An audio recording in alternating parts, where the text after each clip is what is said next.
Sa isang panahon ng digmaan sa gitna ng mga usaping pangkalayaan, isinilang ang kwento ni Gregorio de Pilar, kilala bilang Goyo, isang batang heneral. Siya ay puno ng pangarap at ambisyon para sa kanyang bayan.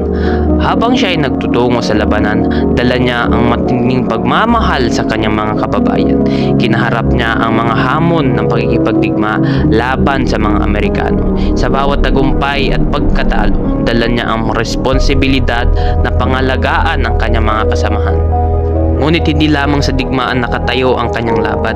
Nakatagpo siya ng pag-ibig kay Julia, isang damdaming nagbibigay lakas sa kanya sa gitna ng mga pagsubok. Ang kanilang pagmamahalan ay nagbibigay liwanag sa madilim na mundo ng digmaan. Ngunit nagdudulot din ito ng komplikasyon at sakit. Sa kanyang paglalakbay, natutunan ni Goyo ang tunay na kahulugan ng sakripisyo at liderato. Sa bawat hakbang, pinili niyang ipaglaban ang bayan kahit sa gitna ng pagdududa at takot. Sa huli, ang kanyang kwento ay isang patunay na ang tunay na bayaning Pilipino ay hindi lamang naglalaban sa laban, kundi sa puso ng mga tao, sa mga pangarap ng bawat isa at sa pag-asa ng isang mas magandang kinabukasan.